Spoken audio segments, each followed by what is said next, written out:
Secretary Nadler, the chairman of the House committee that has just decided, the Judiciary Committee, to hold the Attorney General in contempt. Let's listen. Forced to take today to move a contempt citation against the Attorney General of the United States. We did not relish doing this, but we have no choice. Attorney General Barr, having proved himself to be the personal attorney to President Trump rather than the Attorney General of the United States, by misleading the public as to the contents of the Mueller report twice, by not being truthful with Congress, has shown himself to be the personal attorney of the United States rather than the Attorney General. And now he has taken it a much greater step farther in turning the entire Department of Justice into an instrument of Trump personally, rather than an instrument of justice and a representative of the United States.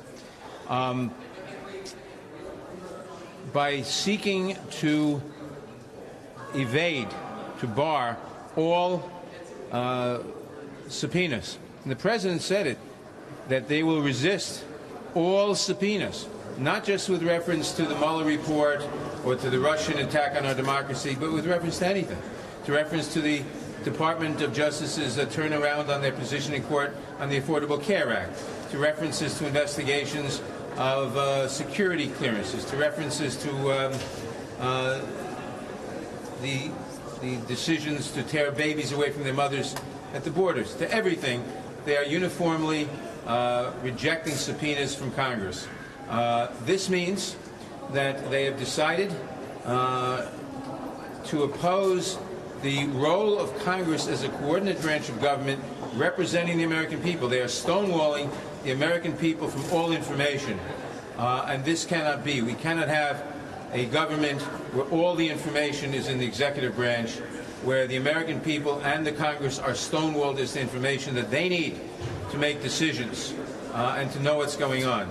So while this is stonewalling information with respect to the Russian attack on our democracy in 2016, with respect to the President's campaign cooperation with that attack, to the President's obstructions of justice in seeking to stop the investigation of that attack, it goes far broader than that. It's an attack on the ability of the American people to know what the executive branch is doing and to have responsible government. It is an attack on the essence of our democracy, and we must oppose this with every fiber of our being. And that's why we today referred a contempt citation to the House floor. The House will have to vote that contempt citation to begin the court battle. There can be no higher stakes than this attempt to arrogate all power to the executive branch away from Congress, and more important, away from the American people. We've talked for a long time about approaching a constitutional crisis. We are now in it. We are now in a constitutional crisis.